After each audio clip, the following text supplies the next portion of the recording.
sebenarnya 5. Cuma karena percobaan 5 itu kWh meter, kita nggak ada software yang untuk buat apa namanya menjalankan kWh meter. Tapi nanti saya jelasin aja deh fungsi-fungsi kWh meter apa, nanti saya kasih tahu. Nanti kalau teman-teman udah mulai kuliah, udah mulai masuk lagi, ya kalau misalnya teman-teman mau lihat kWh meter, alat ukur, bisa ke lab ya. Kalau sekarang kan nggak bisa ke kampus ya, jadi makanya pakai simulasi, pakai software. Di sini saya pakai software multisim. Udah pada diinstal belum multisimnya? Ayo teman-teman udah install multisim belum? Nanti sambil saya jelasin, sambil dicoba ya. Saya belum, Pak. Oke, kalau yang belum sambil diinstal ya. Oke, saya buka dulu, saya share dulu.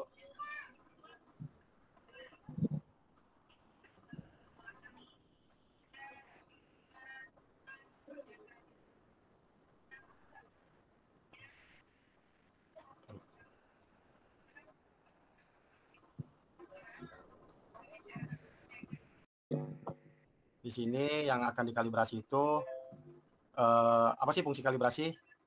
Kalibrasi itu jadi gini, sebelum kita menggunakan peralatan ukur, kita kalibrasi ya alat ukurnya ya, kayak multimeter, osiloskop, function itu kita kalibrasi dulu.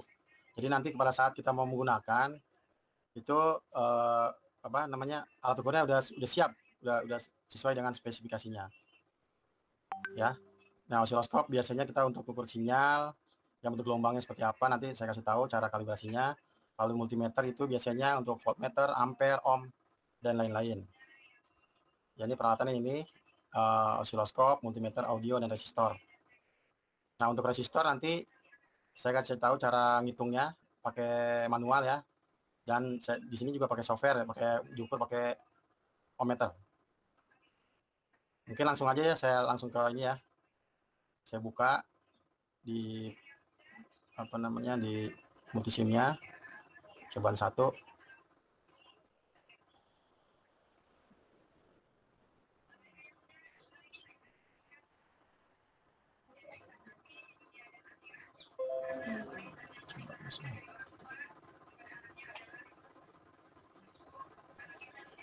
Bisa dilihat nggak?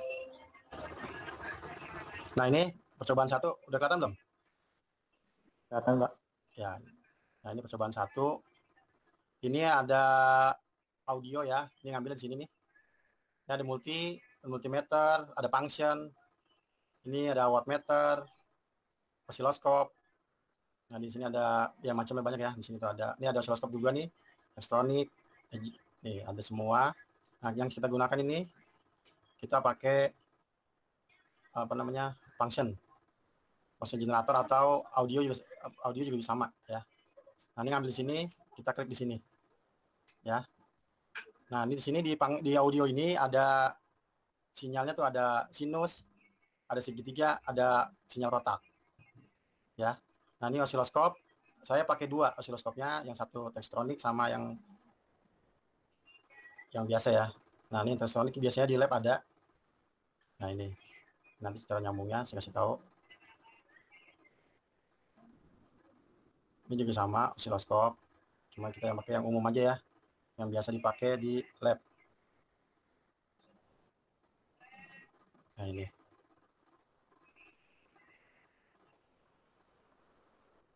Nah, ini teman-teman kalau mau nyambungin, tinggal diklik aja di sini nih. Klik disambung kemana nih? Misalnya ini kan kakinya ada osiloskop ya. Nah, ini disambung. Oke.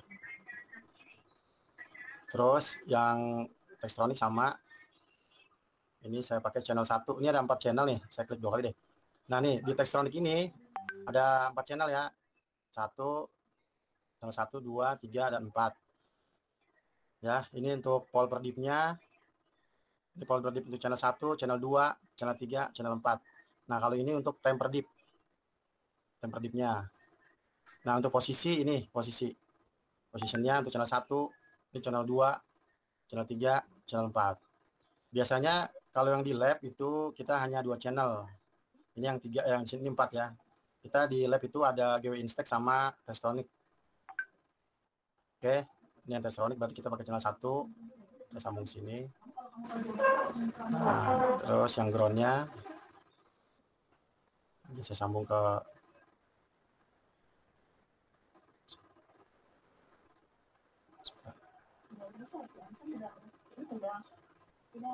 nah yang ini nggak usah ya, cuma satu aja karena groundnya udah.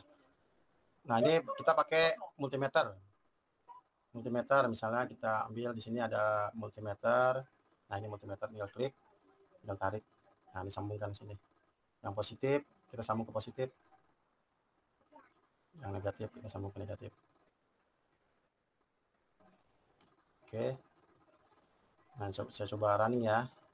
Ini yang untuk audio dulu ya, function generator atau audio sama aja. Nah ini kalau saya running, ini ada tombol ini di atas nih, tombol hijau. Nah ini kita run, kita klik. Nah ini kita klik 2 kali, functionnya osiloskop sama. Ini osiloskopnya, osiloskop yang satu. Nah ini yang Testronic.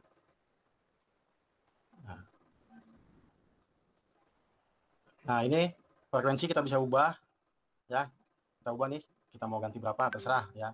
Kalau untuk kalibrasi biasanya kalau misalnya di lab itu dia ada tombolnya ya, kita bisa ubah frekuensinya mau dalam hertz, kilohertz bisa. Ini amplitudenya juga bisa, kita bisa ubah. Nah itu nanti berubah sinyalnya. Nah ini bentuk sinyal sinus. Nah ini kalau ini segitiga, nah ini sinyal kotak. Bisa dilihat kan gambar sinyalnya kan. Nah ini untuk kalibrasinya. Nah untuk osiloskop biasanya ini ada garis ya. Ini garis yang ini nih. Kalau di lab itu, kalau ini satu kotak, ini berarti hitungannya satu. Kalau stripnya, setiap strip kecil itu dia kalau nggak salah itu ada 5 strip kecil ya yang di osiloskop kita yang di lab. Itu per strip itu 0,2. Nah seperti ini kayak di sini. Strip 1 0,2, ini 0,4, 0,6, 0,8, dan ini 1. Kalau kotak yang besar itu hitungannya 1. Ya, 1 volt, PPP, to peak. Nah, untuk ini untuk skala ininya nih. Apa namanya? Tamper dipnya. Nah, itu. Kita bisa berubah kan? Nah, kalau ini untuk channel 1 berarti volt per dipnya. Kalau ini temper dipnya biasanya buat amplitude. Nah, ini kali ini volt per dipnya nih. Nah, tuh tinggiannya. Nah, biasanya kalau di osiloskop yang di lab itu kalibrasinya itu harus 0,5. Biasanya itu ada kabel probe. Kabel probe-nya itu yang satu ke posisi ground, yang satu ke posisi apa namanya? Standar kalibrasinya dia. Jadi ada di situ ada dua kabel di kabel ada dua kabel, yang satu ground. Nah, ini volt per dip. Ini sama untuk channel 2 volt per dip. Nah, kalau ini untuk biasa-biasa posisi ya.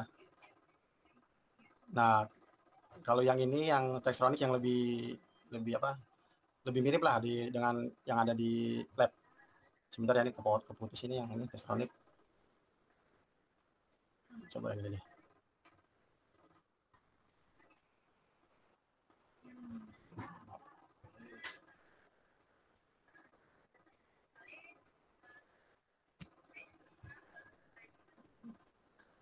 Saya bilapin deh.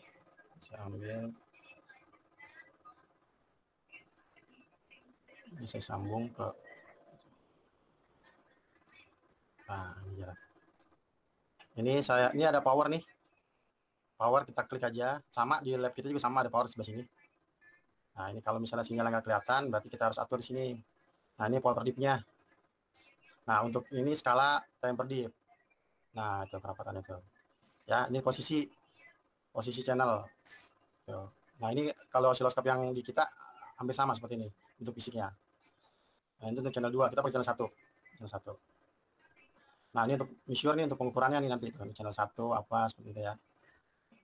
Bisa juga buat print. Kalau di osiloskop kita yang di GW Instek itu ada konektor untuk ngeprint. Jadi tinggal masukin apa SD card, nanti kita save, ada save.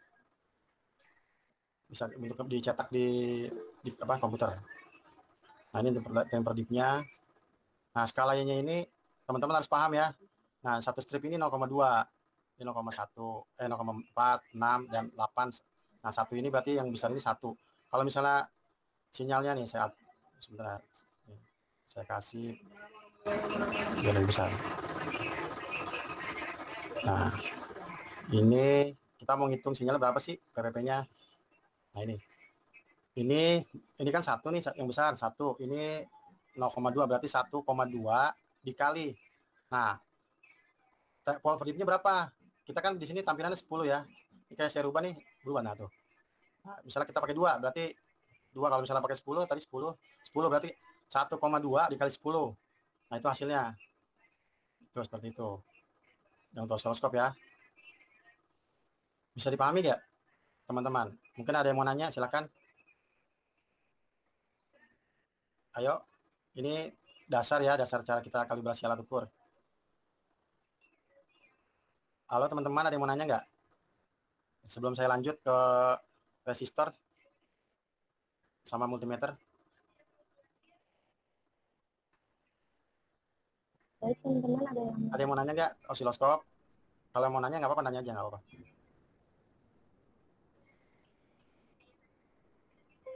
Ada yang mau nanya nggak? Saya lanjut aja ya. Nanti kalau mau ada yang nyoba, silakan nyoba, nggak apa-apa, nanti saya itu. Oke, ini osiloskop. Nah, ini kalau untuk multimeter, ini kita pakai sumber DC. Ini kita cari di sini. Ini sumber. Ini ada sumber kan, banyak, ada AC, DC. Kalau misalnya DC berarti harus searah ya. Kalau AC itu harus bolak-balik. Ini berarti kita klik. Nah, ini kita taruh sini. Oke. Nah, untuk multimeter kita ambil di sini. Nah, ini multimeter. Nah, kita klik 2 kali. Nah, nanti ini ada ampere, volt, ohm, dan desibel. Nah, kalau misalnya kita mengukur tegangan, berarti kita pindahkan ke sini. Kalau mau arus, berarti di sini. Kalau mau ohm, di sini. Ya. Oke, ini kita sambung. Sebentar. Saya sambung ke 12 volt. Ini. Nah, ini saya kasih ground ya. Ini ada ground. Nah, ini ground. Oke, tambahin ground. Ini kita sambung. Oke. Nah, kita coba, saya jalankan. Untuk 2 kali. Nah, ini multimeternya terukur 12 volt dengan ini tegangannya. Ini tegangan 12 volt. Kalau misalnya saya mau ubah misalnya 20 bisa. Ya. Semakin dulu. Ini misalnya saya mau ganti misalnya 20 volt. Oke. Saya run. Nah, ini tampil 20 volt. Kalau misalnya kita rubah ke ampere, ini nggak bisa karena kita ngitung-ngitung tegangan bukan arus ya. Kalau arus itu harus ada beban. Tuh. Oke, saya lanjut. Sekarang resistor. Nah, ini resistor kita ambil di sini, ada gambar resistor nih. Nah, kita pilih di sini resistor. Nah, teman-teman terserah mau milih berapa. Terserahnya ada ukurannya, ada 1 kilo ya, ada 1,7, 0,7, 1,2, terserah. Nah, misalnya saya ambil di sini saya pakai 10 nih, cari 10 kilo atau 8 kilo. Nih. Nah, saya ambil lagi multimeter. Saya geser dulu.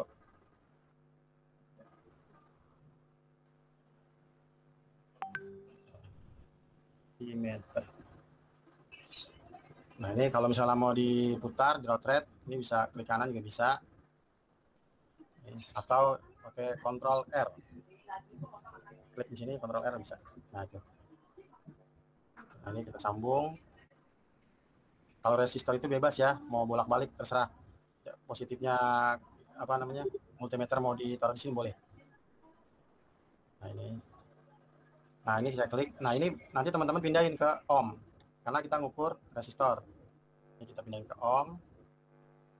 Ya, saya jalanin berapa yang terukur di sini. Nanti 8 kilo.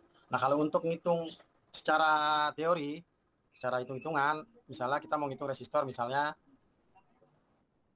merah, misalnya atau kuning, kuning, ungu, misalnya, terus misalnya oranye ya. Tuh, berarti yang pertama itu kuning itu berarti kuning itu 4. Ya. Udah dapat ini belum? Tabel warna resistor. Udah tahu belum? Ada kan hitam itu 0. Terus coklat itu 1. 2 itu merah. 3 itu oranye. Kuning itu 4. Jadi kalau secara gampangnya itu hitam 0 ya, hitam 0 berarti hitam 0. Klatu berarti coklat 1. Rahwa merah 2. Itu ya. Saya dulu seperti itu kalau waktu masih kuliah saya ngapain seperti itu. Jadi gampang hitungnya. Misalnya misalnya kuning, ungu, berarti kuning itu 4, ya, ungu itu 7. Misalnya belakangnya oranye itu 3, berarti berapa? Jadi 47 kilo. Seperti itu. Nah, kalau untuk gambar yang apa namanya warna terakhir biasanya untuk toleransi. Biasanya itu ada toleransi ada 5%, 10%, bisa seperti itu.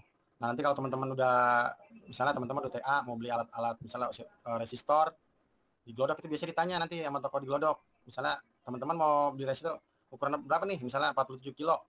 Nah, itu ada yang namanya setengah watt, ada yang seperempat watt, ada yang tapi umumnya sih setengah sama seperempat. Biasanya besarnya dong, besarnya sama ukurannya. Kalau seperempat biasanya lebih kecil, kalau setengah lebih besar. Tuh. Untuk toleransinya beda-beda ya. Kalau misalnya yang 5% biasanya lebih bagus daripada yang 10% toleransinya. Seperti itu. Udah tahu belum cara ngitung resistor secara warna? Ada yang bisa nggak? Kalau ada yang bisa, nanti nilainya dikasih tambah. Ada yang bisa? Coba. Misalnya nih, saya punya warna resistor oranye, hitam. Itu berapa? Coba ada yang bisa jawab nggak? Ayo, kalau ada yang bisa jawab, sebelum saya lanjut, kalau yang mau nanya, silakan nanya.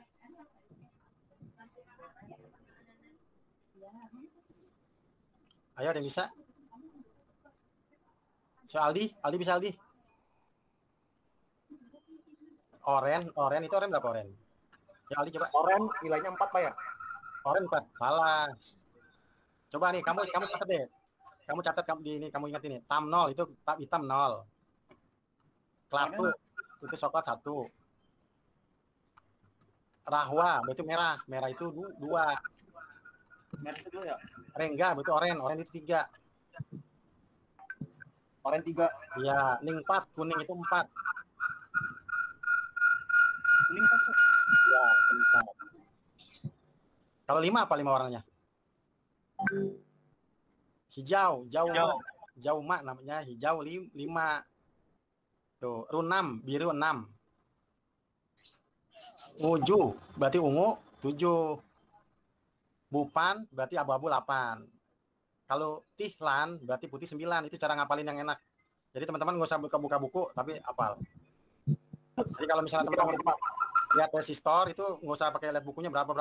Kalau mau mudah hafal itu bisa tahu ukurannya berapa. Ya, Pak. Bisa. Mungkin ada yang mau nanya nggak? Ini percobaan 1 itu hanya kalibrasi. Ya kalau misalnya ada yang mau nanya tentang osiloskop, cara ngitungnya silakan. Atau ada yang mau nyoba nerangin kalibrasi osiloskop silakan. Ini hanya praktikum dasar pengenalan alat ukur ya, kalibrasinya gimana. Terus kayak multimeter itu kan biasanya kalibrasinya kan kalau yang analog biasanya ditempel ya, kita pindahin ke, kalau nggak salah itu hambatan 1 ohm ya, itu bisa bergerak gitu. Tapi kalau yang multimeter digital biasanya itu kita harus ada kayak tadi tuh ada tegangan, itu kita ukur bener nggak tuh multimeternya. Kalau misalnya tegangannya 10 kita ukur di situ nggak nyampe 10 berarti multimeternya ngaco. Seperti itu. Kalau osiloskop tadi yang saya bilang tadi, jadi ada kalibrasinya itu ada di osiloskopnya itu ada tulisan 0.5. Biasanya itu dia harus seperti itu. Kalau misalnya nggak 0,5 ppp berarti osiloskopnya itu error. Ya mungkin nanti kalau udah masuk, kalau misalnya udah masuk nih, mudah-mudahan ya semester depan bisa masuk. Teman-teman mau nyoba silakan ke lab, nanti saya jelasin tentang kalibrasi alat ukur. Karena kan kalau software ya mungkin teman-teman agak bingung ya. Amin, Pak. Ya mungkin ada yang mau nanya nggak apa-apa, tanya aja. Atau mau ada yang mau nyoba osiloskop, tampilan sinyalnya seperti apa, tuh cara ngitungnya PPP-nya gimana, silakan nanti dapat nilai tambah. Atau mau lanjut?